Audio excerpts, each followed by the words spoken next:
किसान भाइयों, हमें कई बार हमारी फसलों के ऊपर स्प्रे का रिजल्ट नहीं मिलता।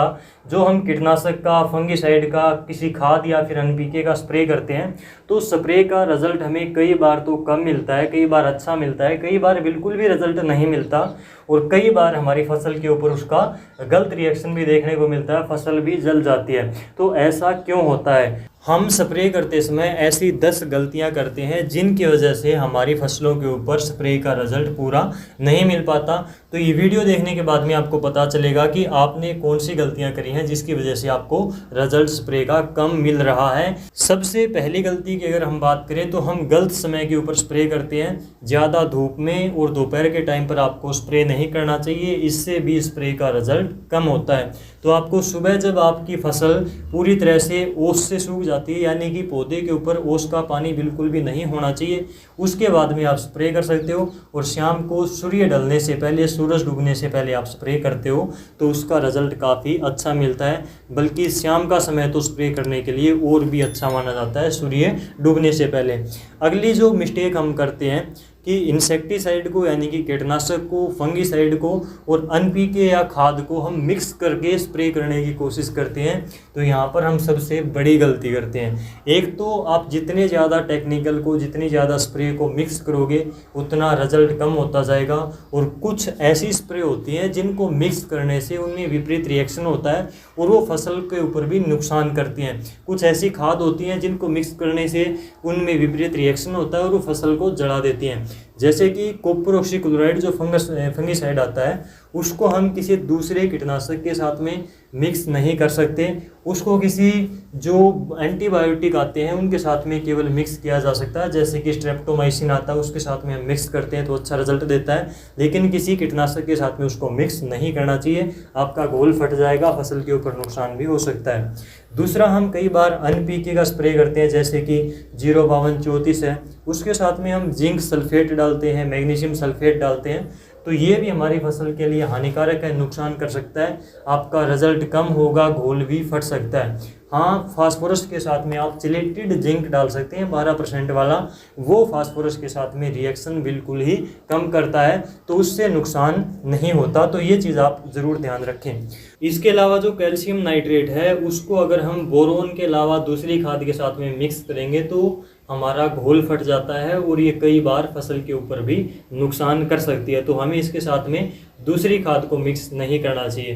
तो इस प्रकार से दवाई के साथ में दूसरी दवाई को मिक्स करने से पहले और खाद के साथ में दूसरी खाद को मिक्स करने से पहले उसके बारे में हमें पूरी जानकारी होना चाहिए कि ये इसके साथ में कम्बिनेशन ठीक रहेगा या फिर नहीं, ये इसके साथ में नुकसान तो फसल के ऊपर नहीं कर देगा। तो ये चीज़ आपको थोड़ा पता होना चाहिए।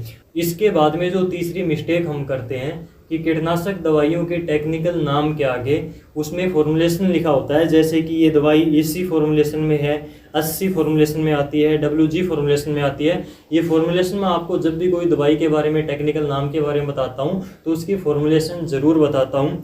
तो जैसे कि कोई दवाई अगर इसी फॉर्मुलेशन में आती है तो वो आपके पानी में जल्द ही घुल जाएगी, और जो 80 फॉर्मुलेशन में आती है तो ये पानी में जल्दी नहीं घुलेगी। ये दवाई ये पानी में घुलने के लिए टाइम लेगी, तो इसको थोड़ा आपको ज़्यादा घोलना पड़ेगा। इसके अलावा जो WG फॉर्मुलेशन में आती है, यानी कि जो भुजिया टाइप में आती है, कई बार पाउडर फॉर्म में आती है, तो इनको आपको अच्छे से पानी में मिक्स करके पूरी दवाई आपकी पानी में पूरी तरह से घुलनी चाहिए। उसके बाद में ही आपको स्प्रे करना चाहिए। जल्दबाजी में तुरंत दवाई डालकर इसका स्प्रे आपको नहीं कर देना है। उसको पूरा दवाई को घुलने के लिए आपको टाइम देना चाहिए और उसको पूरा मिक्स करना चाहिए अच्छे से पानी के साथ में।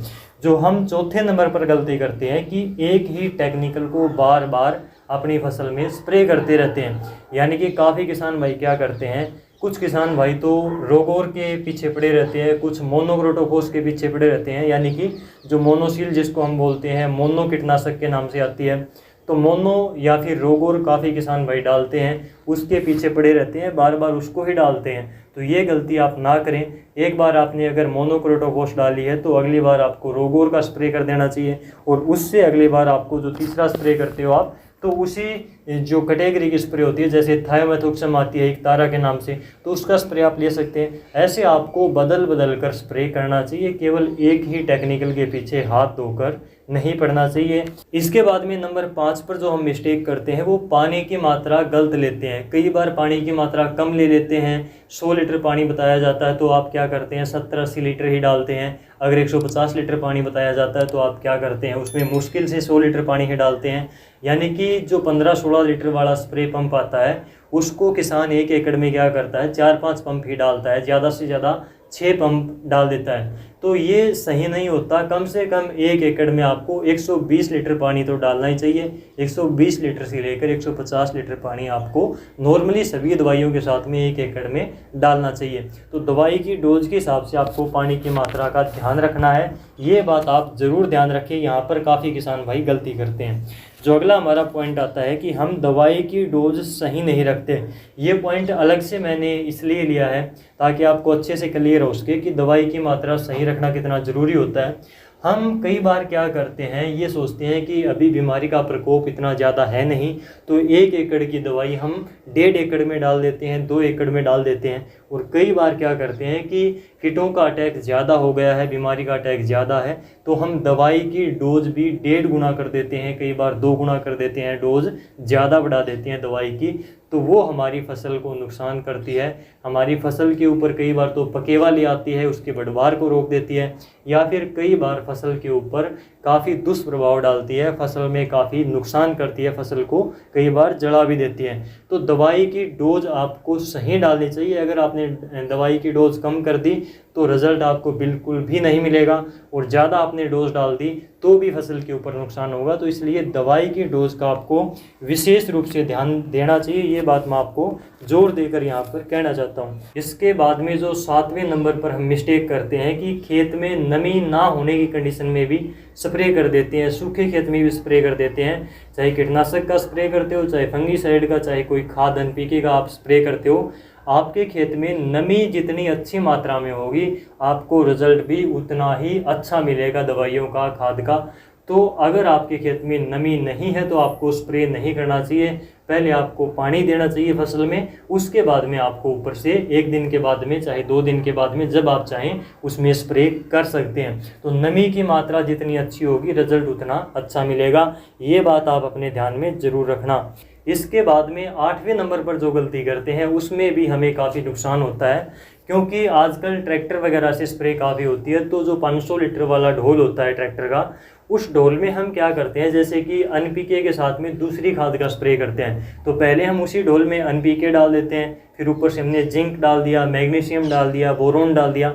तो सारे पोषक तत्वों को, सारे खाद को NPK के साथ में, सारे खाद को मिलाकर अगर एक ही ढोल में आपने उसमें घोल दिया तो उनमें कई बार रिएक्शन हो जाता है। केमिकल रिएक्शन होने की वजह से घोल फट जाता है, या फिर कुछ चीज़ों का रिज़ल्ट उसमें दब जाता है, कुछ का रिज़ल्ट नहीं मिल पाता। कई बार इसका रिज़ल्ट बिल्कुल भी आपको नहीं दिखाई देगा, और कई बार चांस ज़्यादा ये होता है कि खाद की स्प्रे में अगर कोई रिएक्शन हो गया तो हमारी फसल की पत्तियों को जला देगा। इसमें ज़्यादा चांसेस यही रहते हैं।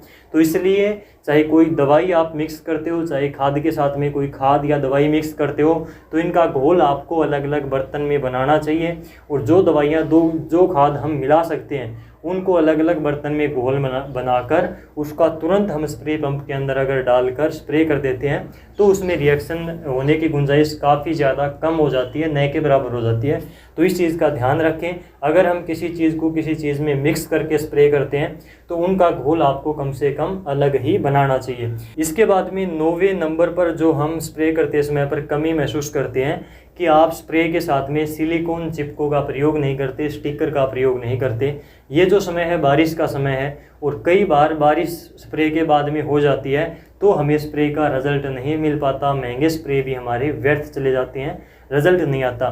तो आप अगर स्प्रे के अंदर सिलिकॉन बेस्ड कोई चिपको या फिर स्टिकर मिलाकर स्प्रे करते हो तो एक तो अगर स्प्रे करने के बाद में बारिश हो जाती है कम टाइम के अंदर तो रिज़ल्ट कम होने के चांस कम हो जाते हैं, उसका रिज़ल्ट हमें अच्छा मिल पाता है। दूसरा, सिलिकॉन बेस्ड अगर चिपको आपने मिला दिया स्प्रे के अंदर, कीटनाशक के अंदर, तो वो हमारी स्प्रे पूरी अच्छी प्रकार से पत्ते के ऊपर फैल जाती है, पत्ते के अंदर तक चली जाती है। तो ये चीज़ आप ध्यान रखें स्प्रे करते समय पर, खास तौर से कीटनाशक का, फंगीसाइड का या फिर खरपतवार नाशक का भी अगर आप स्प्रे करते हो तो सिलिकॉन बेस्ड चिप को आपको उसमें स्टिकर आपको उसमें ज़रूर मिक्स करना है। इससे हमारी स्प्रे का रिजल्ट काफ़ी ज़्यादा बढ़ जाता है। इसके अलावा जो 10वें नंबर पर आता है, हम क्या करते हैं, बाज़ार से कीटनाशक लेकर आते हैं तो एक चीज़ का ध्यान बिल्कुल भी नहीं देते। ज़्यादातर किसानों को ये चीज़ तो मालूम ही नहीं होगी कि जो कीटनाशक हैं, फंगीसाइड हैं या फिर खरपतवार नाशक आते हैं, ये 2 टाइप के आते हैं। एक तो कॉन्टैक्ट आते हैं, कॉन्टैक्ट इंसेक्टिसाइड, दूसरा सिस्टमिक इंसेक्टिसाइड। कॉन्टैक्ट इंसेक्टिसाइड और सिस्टमिक इंसेक्टिसाइड में डिफरेंस क्या होता है, इसमें क्या अंतर होता है, ये आप थोड़ा ज़रूर जान लें कि जो कॉन्टैक्ट कीटनाशक आते हैं ये रिजल्ट काफ़ी जल्दी देते हैं, काफ़ी फास्ट काम करते हैं, हमारी फसलों के ऊपर, कीटों के ऊपर फास्ट काम करते हैं, रिजल्ट जल्दी आता है लेकिन थोड़े समय के लिए होता है। जो सिस्टमिक तरीके से दवाइयाँ काम करती हैं वो पौधे के सभी भागों तक जाती हैं, पौधे के अंदर तक जाकर काम करती हैं और उनका रिजल्ट थोड़ा लेट हो सकता है। मान लीजिए कॉन्टैक्ट का आज ही रिजल्ट आया तो सिस्टमिक दवाई का 1-2 दिन बाद हमें रिजल्ट दिखाई दे सकता है, लेकिन उसका रिजल्ट पूरे पौधे के अंदर काफ़ी लंबे समय तक बना रहता है। तो इस प्रकार से दवाइयाँ 2 प्रकार से काम करती हैं, कॉन्टैक्ट तरीके से और सिस्टमिक तरीके से। काफ़ी किसान भाइयों को ये बात शायद पहली बार ही सुनने को मिली होगी। आपको इसके बारे में पहले मालूम था या फिर नहीं, ये कमेंट करके अभी ज़रूर बताना। और अगर आपको ये जानकारी हेल्पफुल लगी हो, अच्छी लगी हो किसानों के लिए, अगर ये चीज़ फ़ायदेमंद साबित हो सकती है तो इसको दूसरे किसानों तक ज़रूर शेयर करना, ज़रूर पहुँचाना, ताकि उनको भी ये जानकारी मिल सके। आपसे फिर मुलाकात होगी कोई और जानकारी के साथ में, तब तक के लिए नमस्कार।